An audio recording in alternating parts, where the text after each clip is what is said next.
Dok, sebelum ke kolang-kaling ya, ini singkong ini kan dianggap anti kanker karena penghasil sianida dan zat utamanya adalah vitamin B17. Dan linamarin itu diekstrak melalui etanol. Jadi tidak benar bahwa yang namanya singkong itu kita makan sebagai singkong, lalu kemudian dia mempunyai kapasitas anti kanker.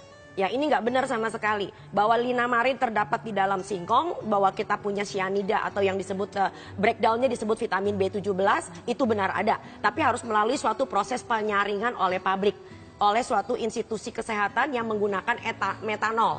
Artinya itu adalah penarikan dengan cara alkohol. Jadi walaupun makan singkong 2 kilo per hari itu belum yang ada kita diabetes karena dia adalah karbohidrat tinggi. Oke, ya? Baiklah, udah salah. Nah, itu jengkol, Dok. Oke, jengkol itu kita anggap adalah suatu bagian dari biji yang mempunyai beberapa zat yang katanya ampuh. Tapi tolong diingat bahwa zat itu diekstraksi lagi dengan menggunakan metanol. Lalu kemudian kita cobakan di cawan Petri di laboratorium terhadap suatu sel, dan selnya adalah sel virus bernama Epstein-Barr virus. Lalu kemudian kondisinya adalah ketika virus itu berada di dalam isolasi. Jadi ini tidak benar sama sekali dengan kita makan jengkol. Yang ada adalah kita punya jengkolat. Jengkolat itu adalah suatu asam yang menyebabkan akhirnya kita malah nggak bisa kencing, bahkan kita menyebabkan gagal ginjal. Jadi tidak mungkin ya diolah di rumah, kemudian punya fungsi yang sama. Lalu ini urusannya sesuatu yang disebut sebagai obat, lalu dijadikan seperti functional food. Tidak benar sama sekali. Kolang-kaling, Dok. Kolang-kaling. Ini sangat populer, banyak sekali di Indonesia. Itu yang saya katakan di awal. Teman-teman saya berusaha ingin mencari dari buku-buku macam-macam, buku-buku klasik sampai dengan ensiklopedia herbal. Apa hasilnya, Dok? Tidak ada sama sekali yang disebut sebagai galaktomanan. Nah, di dalam salah satu rilis dari hati-hati Anda membaca media-media online. Tidak semua media online itu juga mereka mempunyai wartawan, jurnalis yang bisa mengumpulkan dari sumber yang dipertanggungjawabkan. Di salah satu media online dikatakan bahwa yang membuat kelihatannya kolang-kaling bisa menyembuhkan nyeri dengkul, itu karena katanya mengandung galaktomanan. Padahal kalau Anda cek nggak usah jauh-jauh, ke Wikipedia aja, galaktomanan itu sebetulnya adalah stabilizer dari makanan. Jadi bukan analgesik. bukan pereda nyeri. Dan yang penting adalah percuma Anda makan kolang-kaling sampai 1 ton, tetapi berat badanmu masih besar. Jadi yang menjadi problem dengan dengkul Anda adalah kelebihan berat badan, Anda punya riwayat rematik, pola makan yang salah, Anda tidak berolahraga sejak usia muda. Jadi ini adalah sesuatu yang sebetulnya masalah kesehatan yang sangat kompleks. Ya udah, kalau gitu lupakanlah kolang-kaling, dinikmati saja ya. Untuk minum-minum cantik. Minum-minum cantik. Oke. Nah, ini Dok, ada nih udang kemudian dikonsumsi bersamaan dengan vitamin C. Itu sangat mematikan. Dokter malah ketawa. Oke. Nah, begini. Kenapa, Dok? Begini, di semua makanan kita biasanya masih punya yang namanya zat sisa bernama arsen. Arsen itu memang adalah suatu ini arsenik maksudnya. Betul, arsen yang suka dimasukin ke dalam kopi bikin orang mati kalau dibunuh. Dokter. Ya, itu. Jadi di alam kita punya arsen. Nah, arsen yang ada di dalam udang itu adalah arsen yang sifatnya organik.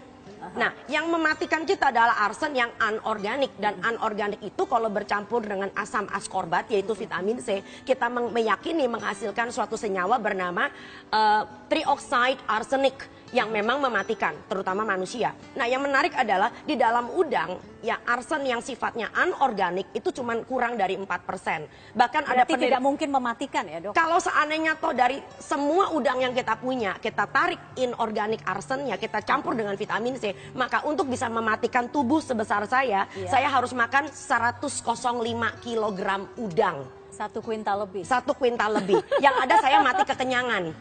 Bukan mati karena arsennya. Oke, itu berarti tidak benar juga, terlalu berlebihan. Iya, dan harus masuk konsumsi akal. 1 kuintal udang. 1 kuintal udang. Dengan C. catatan udangnya terkontaminasi arsen yang sifatnya anorganik. Oke, lupakan soal itu. Kita beralih ke minuman berenergi. Apakah benar memang akan selalu menambah stamina? Karena banyak yang sudah membuktikan iya benar, jadi tidak jelas ngantuk. Betul, nggak usah minum itu. Anda minum tablet yang adanya kafein juga pasti Anda deg-degan, Anda punya tenaga lebih heboh. Ya, itu sebabnya kenapa mereka kalau promosi selalu digambarkan dengan gambarnya macan. Padahal macan nggak pernah minum minuman berenergi. Padahal macan nggak pernah menjadi pecandu kafein. Nah, problemnya adalah di dalam minuman seperti ini mengandung yang namanya kafein. Kafein itu juga seperti yang kita apa yang salah ya, kan kita juga minum kopi nggak apa-apa lah. Ya, oke. Ya, tetapi kan? ini adalah sesuatu kafein yang sudah diekstrak dalam bentuk minuman plus ada rasa dan yang pasti dia punya gula. Nah, kalau kita minum ini secara rutin dan mempunyai efek Rutin tuh kelebihan. setiap hari atau seminggu sekali? Boleh? Ya rutin bisa berarti tiap kali Anda mau nge-gym, tiap kali mau ketemu sama cewek lalu minum 2 botol misalnya. Ya memang Anda kelihatannya hiper dan pede karena efek dari kafeinnya. Kuat Tapi kardionya. tolong diingat, jantung Anda juga berdebar lebih cepat. Anda punya risiko kegemukan karena di dalamnya juga pasti mengandung gula. Nggak mungkin kafein diminum begitu saja tanpa larutan yang mengandung gula. Jadi banyak sekali efek-efek negatif dan termasuk juga masalah syaraf yang akhirnya di kemudian hari muncul. Orang pede itu bukan minum ini. Orang pede itu karena memang dia punya gaya hidup yang baik, tidur yang cukup, pola makan yang sehat. Dok, kembali dokter tadi mengatakan jangan lupa bahwa kita jangan terlalu percaya, jangan langsung percaya ya, karena semua itu harus berdasarkan evidence-based science. Ya, gitu ya. Kalau Anda lihat di tayangan, semoga kita bisa mengeluarkannya. Nah, kita punya yang disebut dengan derajat suatu penelitian, bisa dikatakan penelitian itu sahih.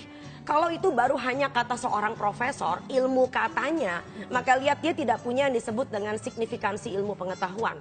Naik yang lebih tinggi kita baru sekedar case reporting. Hanya sekedar ya uji coba, lalu kemudian ada orang diberikan ramuan tertentu, lalu kelihatan hasilnya bagus. Itu baru level of evidence-nya baru level nomor 2. Nah, kita harus menguji sampai istilahnya orang Jawa tuh menteles. Itu sampai level yang paling atas, baru bisa kita katakan bahwa ya ini sudah melalui suatu pengulitan, suatu pengupasan yang luar biasa. Sampai bisa dikatakan ya zat ini ampuh, zat ini memang berefek atau metode ini benar. Dan itu mempunyai suatu pengakuan ilmiah yang sangat tinggi nilainya. Jadi jangan sembarang mengatakan bahwa sudah pernah diuji di laboratorium, sudah mendapat pengesahan dari badan-badan tertentu, sudah melalui suatu penelitian yang level mana. Karena kita mempunyai disebut dengan degree of scientific examination or experiments. Panjang ya, panjang sekali Tentu uji saja. klinisnya. Bukan Dan cuma harus uji klinis tetapi juga uji perbandingan. Jadi ada semacam kayak randomized clinical trial. Baik, kalau begitu Dr. Tan Shotien, mudah-mudahan namanya tidak banyak dicatut lagi. Bismillah. Begitu ya, dan masyarakat kita jauh lebih kritis kalau menerima pesan. Dan ini adalah suatu pesan untuk bagaimana sistem pendidikan kita harus berjalan. Anak-anak kita tidak boleh menghafal, tetapi anak-anak kita harus betul-betul kritis. Dr. Tan Shotien, terima kasih. Sama-sama. Seperti biasa. Selamat Terima pagi kasih Indonesia. pencerahannya. Pencerahan sekali. Pencerahan. Di hari libur.